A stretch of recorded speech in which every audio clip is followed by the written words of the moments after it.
I work primarily in adult learning, and in those cases, we almost always have a behavioral outcome that we're looking for. I'm Celisa Steele. I'm Jeff Cobb, and this is the Leading Learning Podcast. Learning businesses that look for results strive to change behavior. They want to develop and deliver learning experiences that support learners in doing something new or better. But designing for behavior change requires a specific focus and understanding of how learning works. Luckily, Jeff gets to talk with an expert in designing learning for behavior change in this episode. Julie Dirksen is a learning strategist who has spent much of her career helping people with domain expertise understand and apply core principles of instructional design so they can design and deliver better learning. Julie's the author of Design for How People Learn, which I talked with her about back in episode 78. Julie has more recently written Talk to the Elephant, Design Learning for Behavior Change, which is the focus of this episode, number 382. Julie and Jeff talk about behavioral science, brain evolution, interrupting automatic patterns, conscious and automatic motivation, implementation intentions, other techniques that can help facilitate behavior change in the context of a learning experience, and, of course, elephants. Jeff and Julie spoke in October 2023.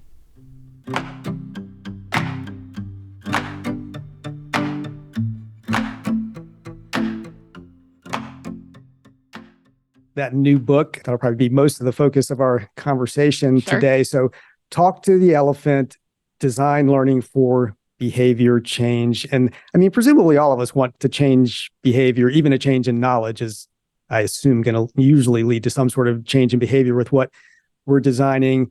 But I think it probably often doesn't happen. So can you tell us just a little bit about kind of the basic premise for this book, why you felt it was so important to write about this? And maybe while you're doing that, tell us a little bit about that title, Talk to the Elephant. Yeah, absolutely. Well, I sometimes describe the use case for this particular book is they know what to do, but they still aren't doing it.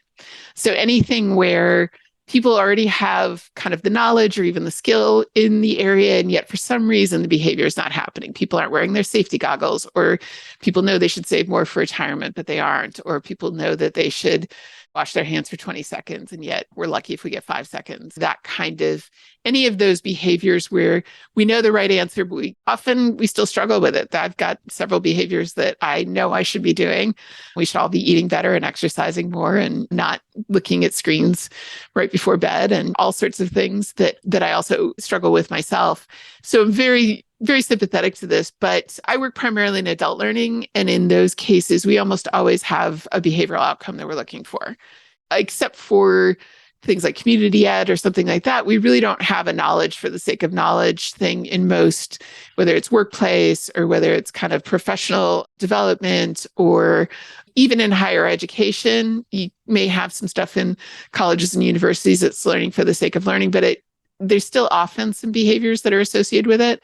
And so because that's my audience, one of the big question marks that I've always had is, when people do the right thing, why don't they always, if they know the right thing, why aren't they always doing the right thing? And it's an interesting and complicated answer to this, because our answer to it a lot of the times is to tell people louder and more emphatically that they should do the thing. And as maybe you've noticed, that doesn't always work. So it really became an interesting question to me, what does work? The origin story of this, and I've got it right at the beginning of the book, is my first really deep dive into this. And the place where I really got interested in it was an AIDS and HIV prevention curriculum. They were moving a face-to-face intervention to an online environment, and we were looking at this. And they had a very sophisticated model for how they understood this, but fundamentally it wasn't telling people that condom usage is important to prevent the spread of HIV. And by, I don't know, this is maybe 2005 or so, mid 2000s, by that point, like, most people knew that. They had gotten that message. And so then it becomes this issue of, okay, what else is going on?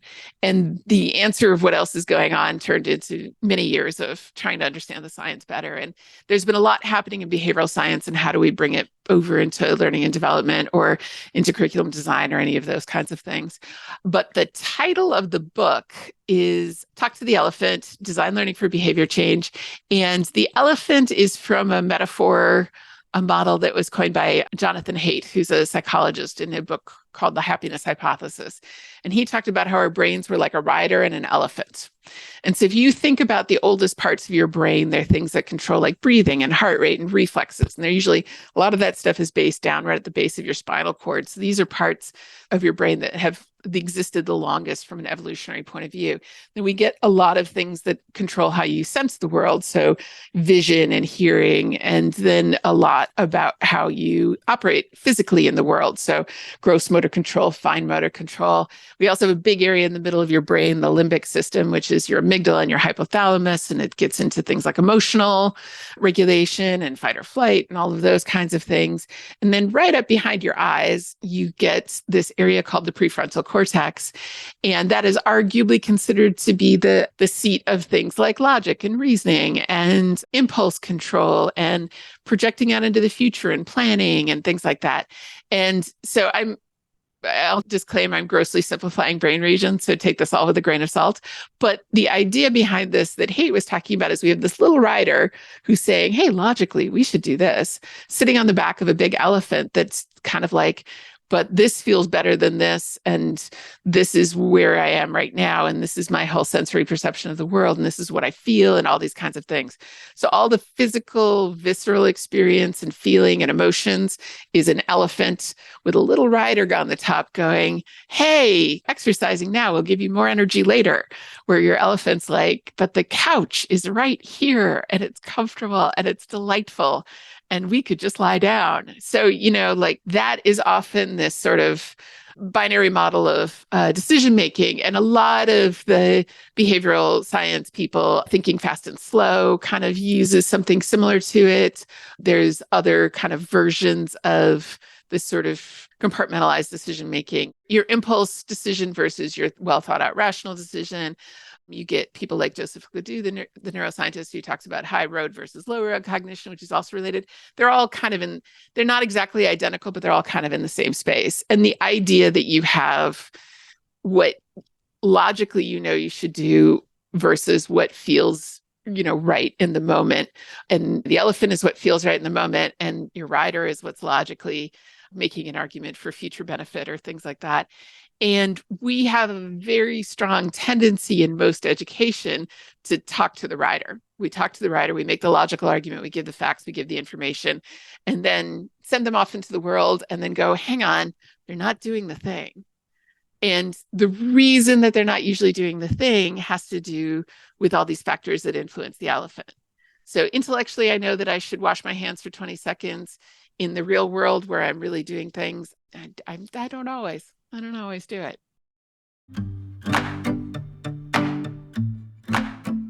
At Tagoras, we're experts in the global business of lifelong learning, and we use our expertise to help clients better understand their markets, connect with new customers, make the right investment decisions, and grow their learning businesses.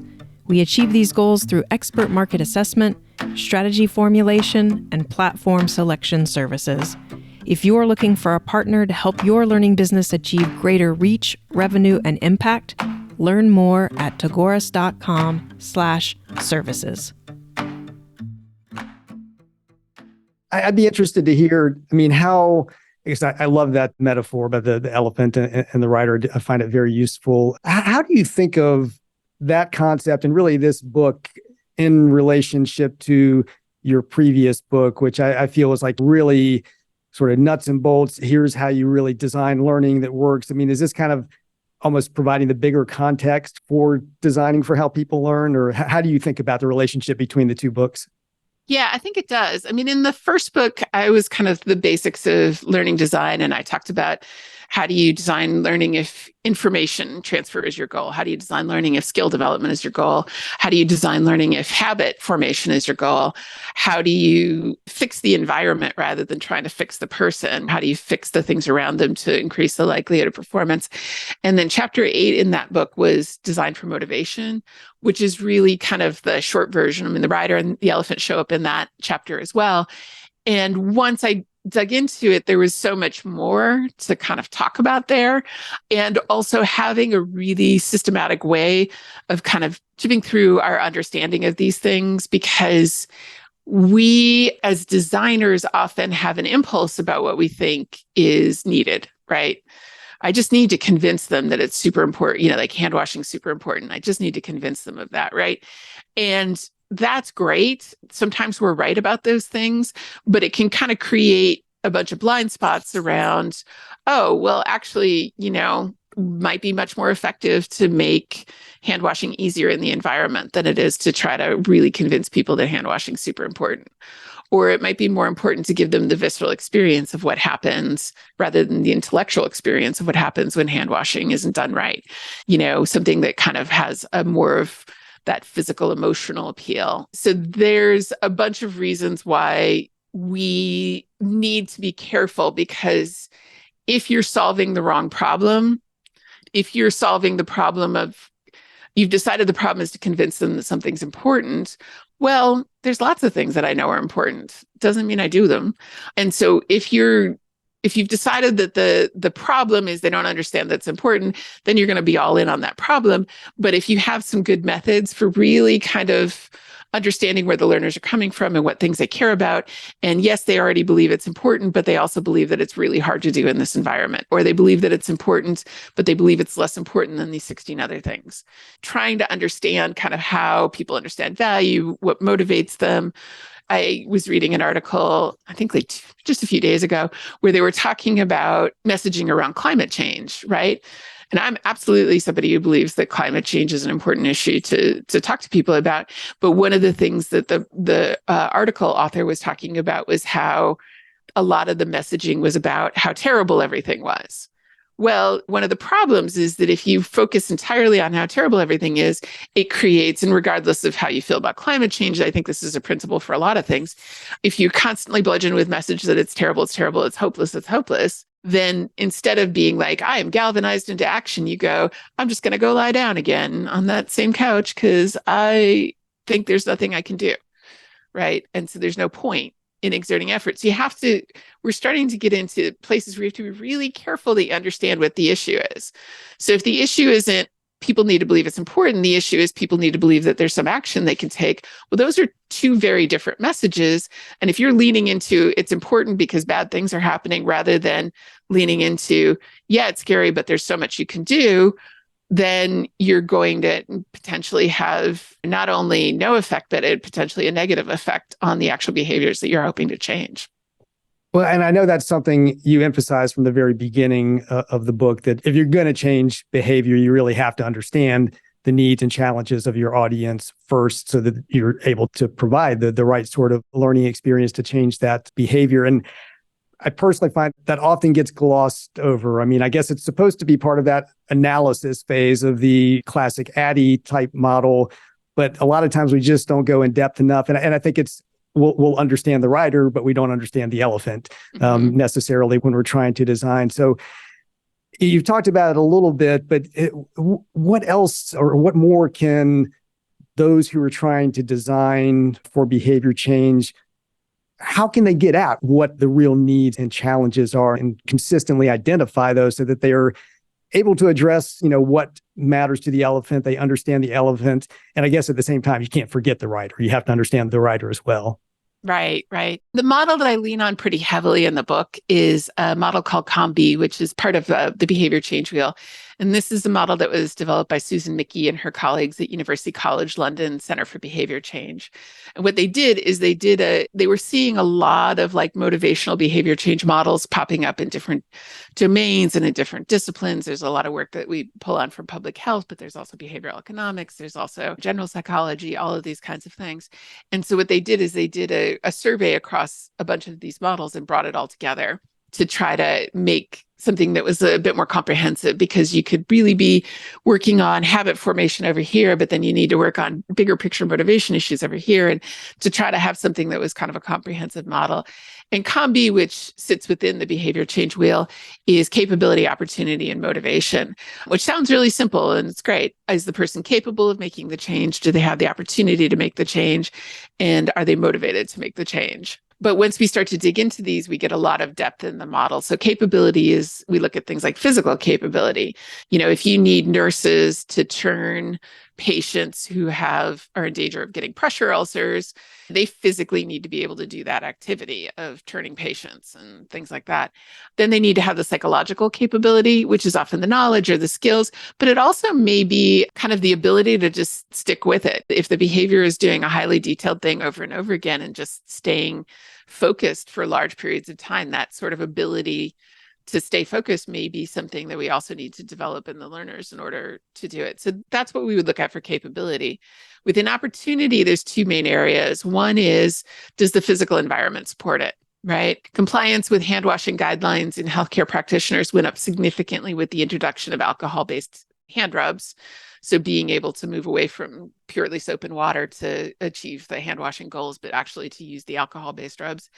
And certainly most modern, healthcare facilities in the US where I live are focusing a lot of like the design of the environments to better support hand washing behaviors. If you have to go to like a different room to do it, you're going to decrease the likelihood. If it's awkward even in the space to do it, it's going to decrease the likelihood. So there's been a lot of science and a lot of work looking at how do we structure environments. I use hand washing because it's such a universal example. I use it a lot as a way to talk about these things.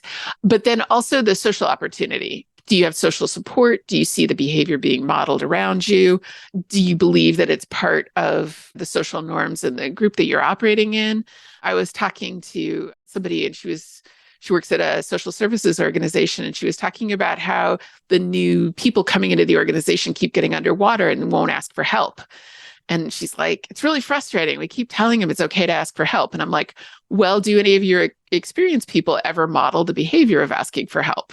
Or are they all so experienced that they don't need to do it? And she's like, oh, okay.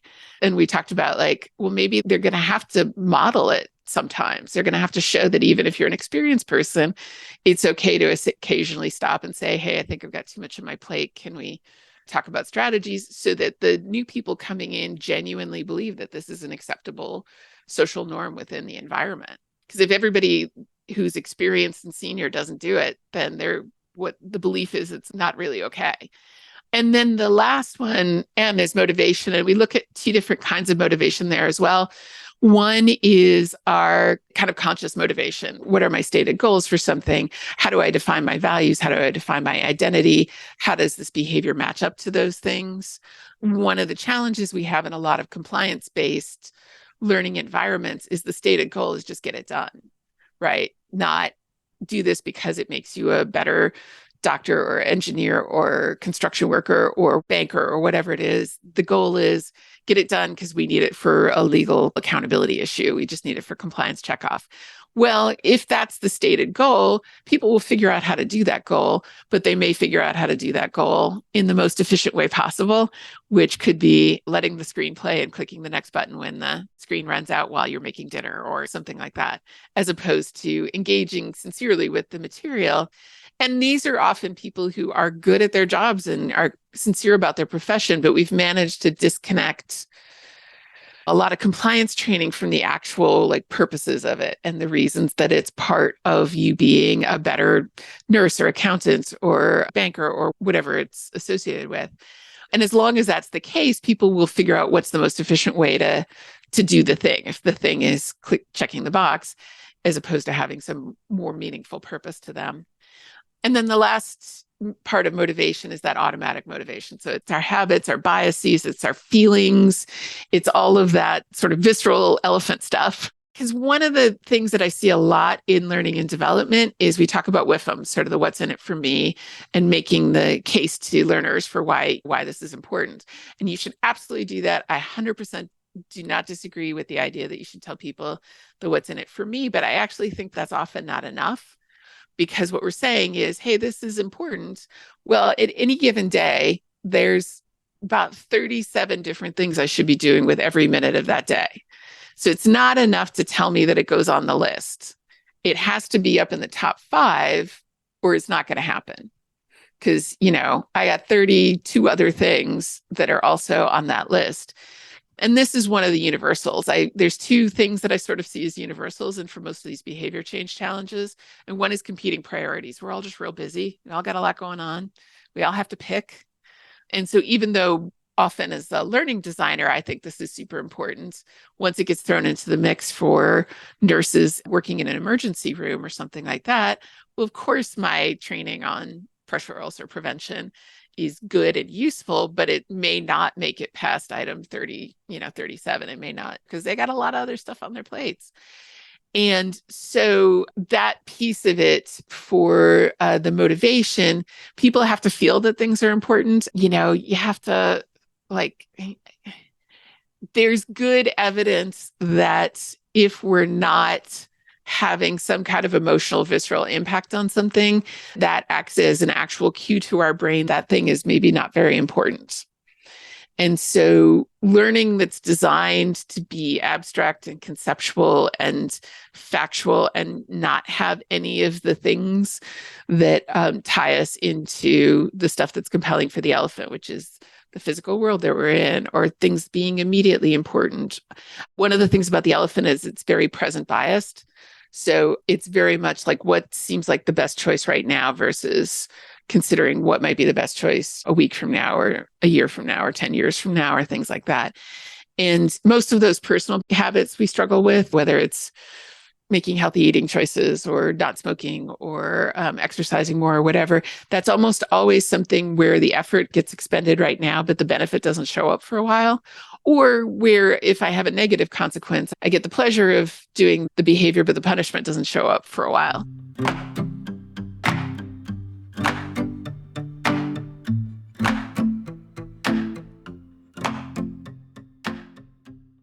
In general, when you're dealing with busy adults who, as you say, just have a lot of other things going on in their lives, and sure, it sounds good to learn more about this or to change this habit or behavior, but really grasping the value of that and internalizing it and making it something that's going to be a priority is just so hard. It's so hard to get people's attention in the first place, much less have that sort of connection around value. So what practical tips might you have around just communicating value effectively so that people will say, yes, this is something I'm going to put in that top 5, as you put it, and I'm going to actually take some action on? Yeah, immediacy is probably, I think, one of the most neglected ones sometimes, which is the reward for learning something is usually getting to use it. And so if I'm telling you now about a practice that you're not going to get to use for 6 months, it is going to be harder for you to allocate your attention to it versus, one of the things I hear from clients and just people in the industry a lot is everybody wants self-directed learners. Well, there are 9 million hours of informational things on YouTube that get used all the time, but they're almost always being used by people who are like, I want this information right now. One of the things I'm working on today is the lock on my back door is broken, right? And so if I'm pulling up a YouTube video, it's because I have a clear and immediate need to deal with the fact that my lock is broken or that my faucet's dripping or, that I want to know how to cook this thing for dinner or whatever it is. And so one option is to create a sense of immediacy by just not asking people to learn the thing until they actually need it. And that's great. But a lot of times that's not our world or our situation. Sometimes you can't ask people to watch the video on how to evacuate the building when they're supposed to be evacuating the building. And you can't have people learn about the signs of money laundering when they see a sign for money laundering, because if they don't know what the signs are, they won't know to recognize for it and stuff like that. So there's scenarios where it just doesn't work to wait till the point of use. Now, what you're supposed to do when you see a sign of money laundering, like that could be something that, oh, I've seen the sign. I learned about that a while ago, and now I finally ran into one. Now, what do I do about this? That could be a thing that a resource that you just use right there. And so one of the biggest issues, if we can't move the point of learning closer to the point of use, so there's some urgency, we can create learning where there's something to do with the thing that you're learning while you're doing it. So can I create a situation or a scenario or some problem I'm trying to solve immediately with the thing that I'm learning?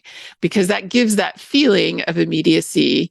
Even if it's constructed, we're willing, we do willing suspension of disbelief for all sorts of stuff, mostly entertainment based, but we can do it for our learning too, where if I can create some kind of immediate challenge or problem that needs to be solved with the thing I'm learning, it's much easier to allocate attention. And as we move more and more learning online, we've lost the attention bubble that we used to create around people when they'd go off to a classroom or a workshop or a seminar. And they're often not leaving their workplace with all the things that they're supposed to be doing, sitting right there while they're learning, the more we push into these virtual environments. And so we need to be even more mindful about learning, helping people kind of with some strategies around that, but also creating something that creates a feeling of immediacy. Like there's something I'm supposed to be doing with this information while I'm learning it, because that's really very much where the elephant likes to live. Right. Now, I'm sure folks are listening to this and saying, great, we get it, behavior change. We'd like to be able to create that. We're going to take some of this advice around communicating it effectively. We're going to make sure we understand the learner's circumstances and, therefore able to create the right type of solution. What's the nitty gritty here? Like, what are some techniques that we can actually employ as we are creating learning experiences that are going to help to facilitate behavior change? And you go through a number in the book. I'll say it's a very rich book. We're only scratching the surface here, obviously. But even if you could talk about a couple of those techniques and maybe some of the examples that go with them, I'm sure listeners would be very appreciative of that. Yeah, absolutely. So one of the things about it is that when we've looked at this, we've done our combi analysis and we've figured out, okay, we have some capability, we've got some motivation, we've got a little bit of opportunity. An opportunity, like the physical opportunity is always one that I emphasize because that's almost never wasted effort. If you can make the behavior that you're trying to see happen, if you can make it easier for people to do, that's almost always going to pay off. There's some other stuff which may or may not have an impact depending on your audience, but making it easier is always good. And a lot of that goes to things like user experience design of systems or environments or things like that. There's a lot of useful stuff in those disciplines that can help with that. But the other thing that I've kind of been looking at is with the combi analysis, what they do is they map over to intervention domains, and they have this whole taxonomy of behavior change techniques. I think there's 93, something like that. I didn't put every single one in the book because some of them just aren't relevant for people who are more in the learning and development or curriculum design vein. And I kind of grouped them a little bit artificially into some different categories. One is the things around how do you create support materials? How do you create that environment that supports the behavior as best as you can? Another one is looking at things like identity and values. Somebody came up to me at a conference and said, how do you change people's values about, I think it was the environment? And I said, well, you don't. You show them how the behaviors associated with what you're trying to do accord with values that they already have.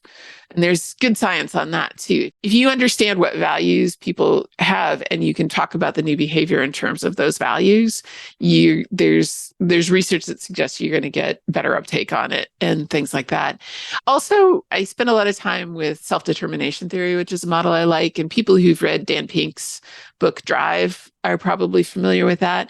But how do you help people foster a sense of autonomy? The feeling that this isn't something being done to them, it's something that they're participating in and doing.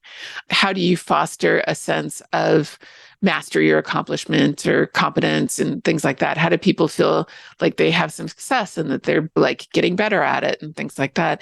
And how do you foster a sense of relatedness? So how do you connect people or show how this connects to their peer group? And the primary researchers behind self-determination theory, Deci and Rich Ryan, will talk about autonomy support. So you can't motivate anybody, but you can support people's motivation in ways. So how you talk to them? Do you talk to them like they need to get yelled at? One of the things things I did when I was doing the book is I pulled a compliance course off of OSHA and just did a word cloud analysis or something. And it was like must, should, have to, regulation, like all of these command and control words, right? It's full of it. And I get it, right? It was about something about asbestos removal, and we want people to be safe. They must do these things in order to be safe. But it is this thing that can produce that reaction. If you're talking to people with a lot of knowledge and expertise, acknowledging their knowledge and expertise and speaking to them like they're not children, but like full adults who should be respected, like that's part of it too. Talking about here's how you can protect yourself as opposed to you have to do this thing. Like that provokes a very different reaction. Or like you have expertise in this, here's how you add to that expertise, how do you build it and develop it. So that goes into things like values and identity and all of that kind of thing. Some of it is just reducing the cognitive load of what we're asking people to do. The more complicated and the denser we make it, the more likely they are to have to exert a lot of effort to engage and understand. So that's part of it. But yeah, there's this whole litany, things around helping people formulate goals. One technique I really like is implementation intentions, which comes from a researcher, Richard Goldwitzer, and he looks at just a really simple if X, then Y, right? So I'm going to identify what the trigger is in the environment that tells me I should use this behavior. So if I'm frustrated with this patient who's not listening to me as I'm trying to counsel them about their own behavior change, medication adherence, let's say they need to take their medications, and I feel myself getting frustrated with this patient, I'm going to stop and ask the question, tell me again what you think is causing this to be an issue or something like that. So that might be if the X, I'm feeling myself getting frustrated with this patient, I'm going to have one or two questions that I'm going to stop and ask them so that I don't wind up yelling at this patient, because that's the behavior I'm trying not to do, is to just scold them about not taking their meds.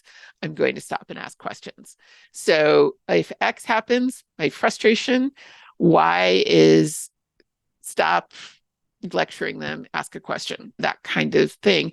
And that's I think in the behavior change taxonomy, they refer to as action planning, but the term for it in the research literature is implementation intentions. And having those in your head before you go in so that you can remember to do it or recognize the cue when it's happening and respond with the appropriate behavior. Because a lot of times the real challenge for people is interrupting a lot of automatic patterns that they already have and recognizing, oh, I need to stop when I get to this point and I need to do this thing over here, and being able to kind of like set that little cue marker for yourself so it pings when you bump into it and you go, oh, wait, this is when I'm supposed to do that other thing. Okay, I'm going to stop and do the other thing. So much, of course, comes back to what we talked about earlier on about just really understanding what the actual needs and challenges are of the people that you're trying to impact with learning that's going to change behavior, and then employing the appropriate techniques for doing that. Again, we've just been scratching the surface here. You've got a wealth of different techniques you talk about. You go into depth around everything we've talked about, much more in the book. So I definitely recommend that folks check out Talk to the Elephant. It is something we all need to be thinking about and implementing ourselves in the design of the learning experiences that we're providing to our learners.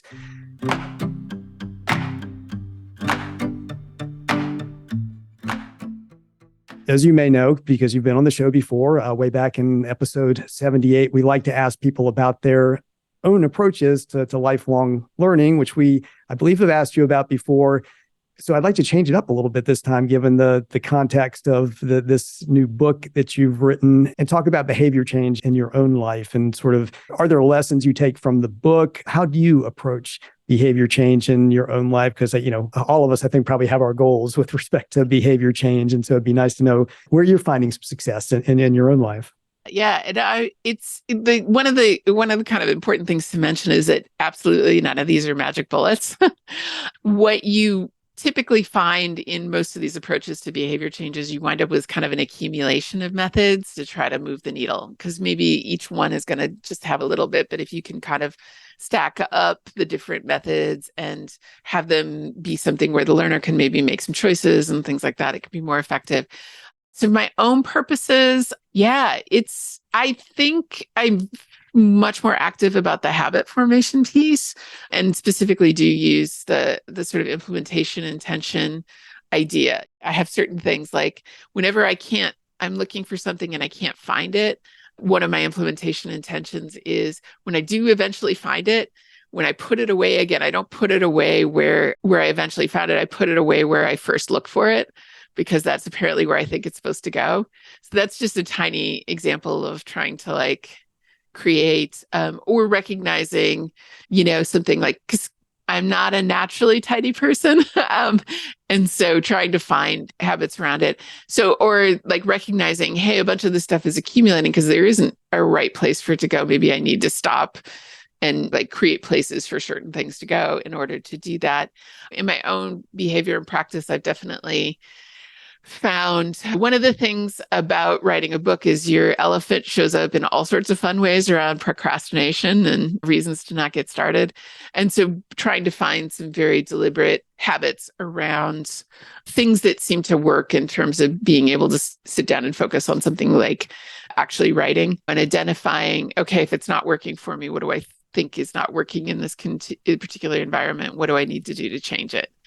Okay, it's not working for me because I'm distracted, or it's not working for me because I know that the deadline that I set for myself isn't quite real, or, like how do I make these things more, I'm always kind of fine tuning those processes with not perfect success, because again, competing priorities, still a problem, but figuring out like all these little sort of tricks to optimize. Can I increase the likelihood that I floss by keeping flossing stuff right at my desk? Or can I come up with strategies around email management or just task management in general, or things like that? And it's a process, not an outcome. But you practice these things on yourself, and then you kind of can internalize it, and then kind of think hopefully clearly about how do we leverage these.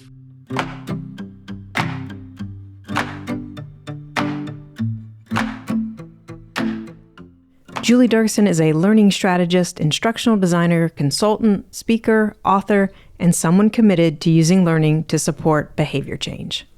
If you're looking for a practical way to better understand how learning can support behavior change, we recommend her book, Talk to the Elephant: Design Learning for Behavior Change. In the show notes for this episode at leadinglearning.com/episode 382, you'll find links to her website and that book. Jeff and I would be grateful if you would rate the Leading Learning podcast on Apple Podcasts or wherever you listen, especially if you find the show valuable, because ratings help us show up when people search for content on leading a learning business. And please spread the word about Leading Learning, whether in a one-on-one conversation with a colleague, a personal email, or on social media. In the show notes at leadinglearning.com/episode 382, you'll find links to connect with us on X, formerly Twitter, LinkedIn, and Facebook. Thanks for listening, and see you next time on the Leading Learning podcast.